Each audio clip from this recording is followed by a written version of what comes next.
बड़ी सुंदर कथा है। हरिहर गंगा के किनारे 88,000 ऋषि मुनि बैठे हैं।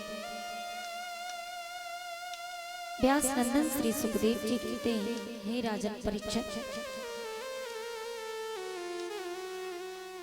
जिस समय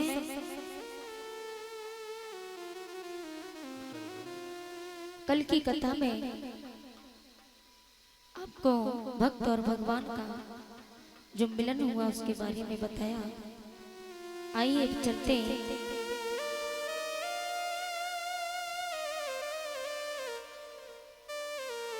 महाराज सूर्य कुल की कथा श्रवण कराते हैं।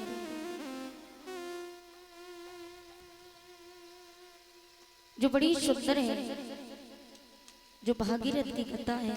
भागीरथ जी गंगा मैया को पृथ्वी पर लेकर के आए हैं, कितने कष्टों को सहन किया, उसके बाद गंगा मैया पृथ्वी पर आई हैं। तो बड़ी सुंदर कथा है, बड़ी पावन कथा। जो महाराज सगर के 60,000 पुत्र हुए। राजन अब तो श्रवण कर,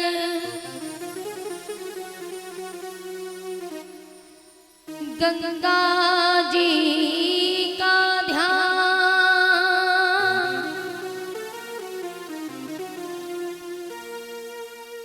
नासक है त्रिताप का,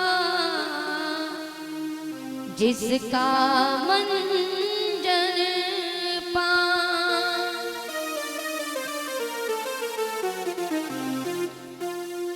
सूर्य कुल में राजा सगर जी विश्व प्रसिद्ध राजा हुए, जिनके 60,000 पुत्र थे। एक दिन महाराज सगर ने अश्वमेघ यज्ञ किया। अश्वमेघ यज्ञ जिस समय किया तो महाराज सगर के 60,000 पुत्र थे। अश्वमेघ यज्ञ करने के बाद उसमें दिग्विजयी घोड़ा छुड़वा दिया,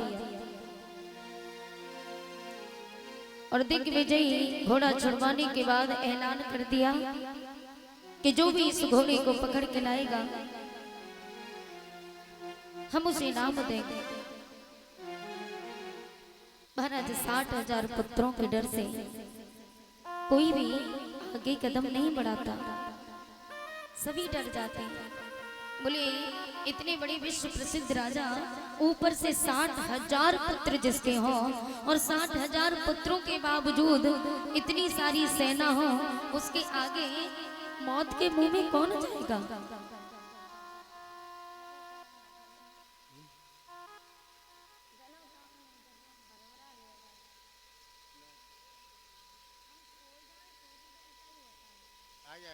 श्री राधे। कमेटी वाले भैया कहाँ गए?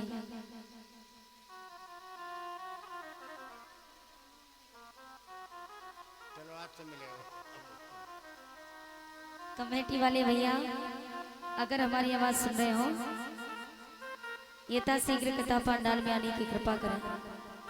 कमेटी वाले भैया, अरे आप ही आ जाओ।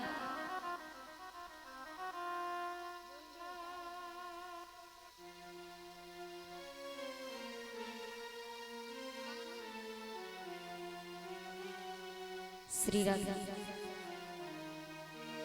व्यास नंदन श्री सुखदेव जी कहते हैं, हे राजन परीक्षित,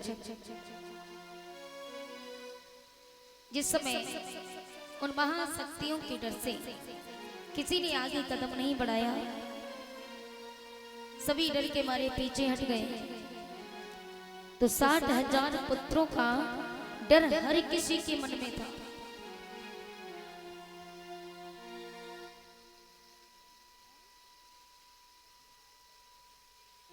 और 21 रुपए प्रिया वर्मा की तरफ से आए हैं। भगवान ने कुछ रखे, सदा से भोले बाबा माया के भंडारी वर्तन। बोलिए बाके बिहारी लाल की,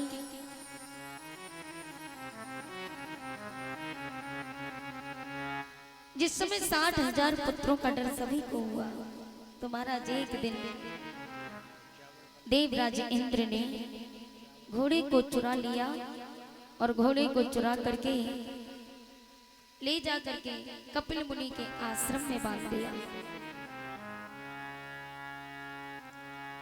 कपिल मुनि तपस्या कर रहे थे, तपस्या में विलीन थे।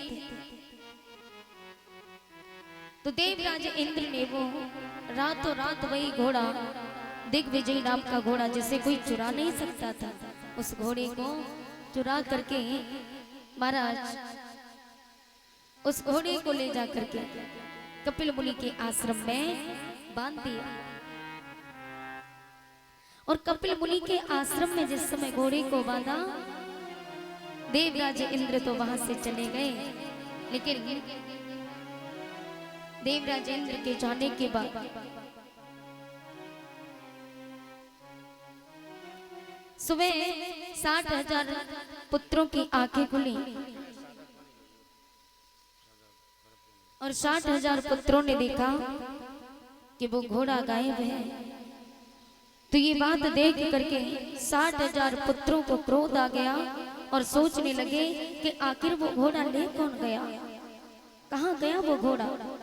चारों तरफ ढूंढा, क्रोध में आकर के कहने लगे किसकी ये हिम्मत जिसने वो घोड़ा चुराया।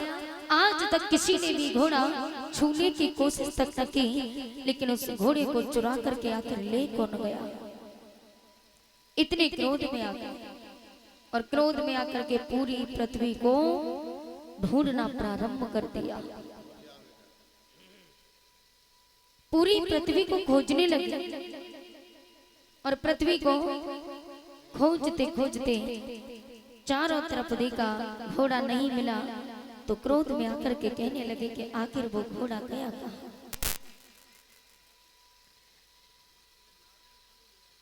इतने क्रोध में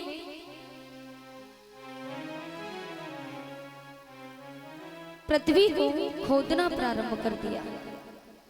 और जिस समय पृथ्वी को खोदना प्रारंभ किया, तो पृथ्वी को खोदते खोदते 60,000 पुत्र कपिल मुनि के आश्रम की ओर पहुंचे। तो कपिल मुनि ने जैसे ही देखा, जाकर के 60,000 पुत्रों ने कपिल मुनि के आश्रम पर देखा कि घोड़ा वहीं बंधा हुआ है। तो 60,000 पुत्र कपिल मुनि को अनाप शनाप गालियां देने लगे और गालियां देने के बावजूद एक ने कपिल मुनि को लात मार दी। और जैसे ही कपिल मुनि को लात मारी, तो वैसे ही कपिल मुनि को क्रोध आ गया और क्रोध में आकर के जैसे कपिल मुनि ने अपने नेत्रों को खोला और जैसे ही नेत्र खोलती 60,000 पुत्रों पर दृष्टि पड़ी, तो कपिल मुनि ने 60,000 पुत्रों को देखा। देखते ही 60,000 पुत्र जल करके राख हो गए। 60,000 पुत्र जल करके राख हुए। तो महाराज सगर को ये खबर मालूम पड़ी, तो महाराज सगर रोने लगे। वह यस वहीं से धरा रहा,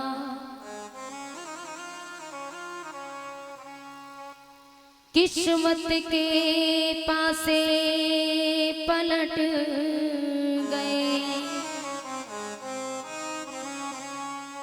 महाराज सगर ने देखा, वह भरा वंश वीरान हुआ,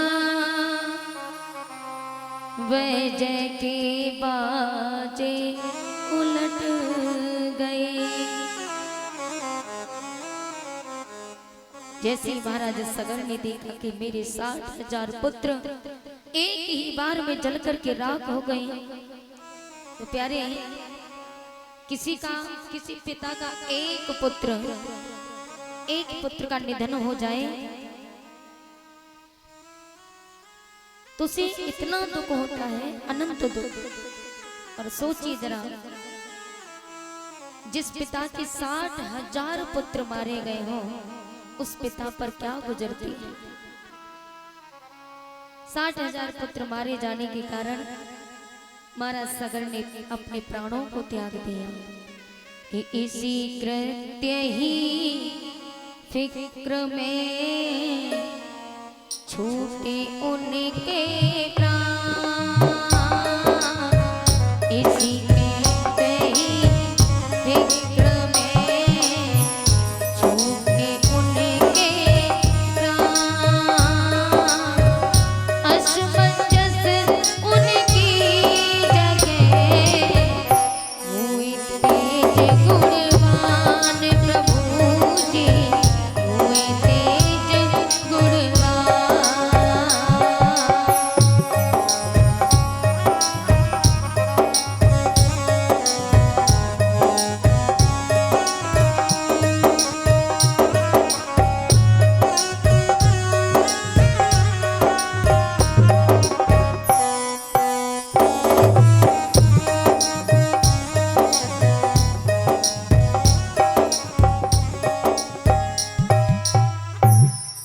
महाराज सगर ने देखा,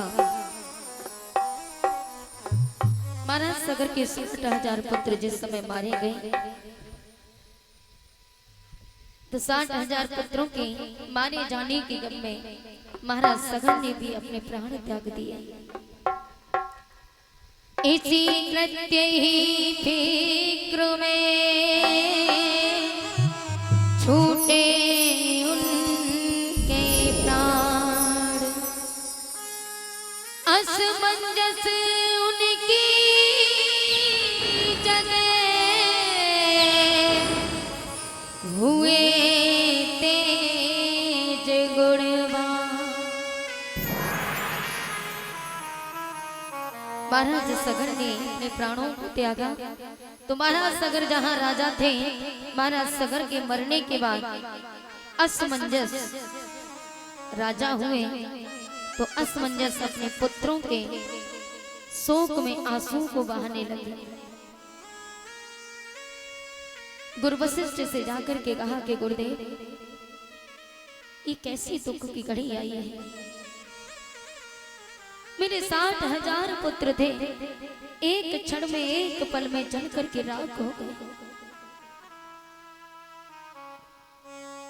मानो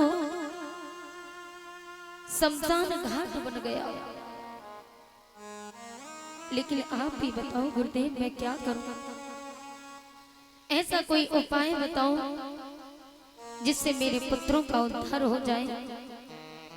गुरु वशिष्ठ कहने लगे राजन, कोई व्यक्ति यदि गंगा मैया को पृथ्वी पर ले आए तो उद्धार तुम्हारे पुत्रों का हो जाएगा। और गंगा मैया बनी कहां से? भगवान विष्णु जब 52 अवतार धारण करके राजा बलि के दरवाजे पर गए, ये संध्या की कथा में मैं आपको बताऊंगी। राजा बलि की कथा संध्या की वेला में सुनाएंगे। तो जिस समय भगवान विष्णु राजा बलि के दरवाजे पर 52 अवतार धारण करके गए थे, उस समय 3 पग भूमि दान में मांगी। तो राजा बलि ने संकल्प कर दिया, एक पग में पूरी पृथ्वी को नाप लिया। दूसरा पैर जब भगवान विष्णु ने आकाश में रखा तो आकाश में रखते ही ब्रह्मा जी को मौका मिला। ब्रह्मा जी ने भगवान विष्णु का पांव अपने कमंडल में ले लिया और जल से भगवान श्री हरि नारायण के चरणों को धुल करके वो पानी अपने कमंडल में लिया, जिसकी गंगा मैया बनी। बोलिए गंगा मैया की जय हो।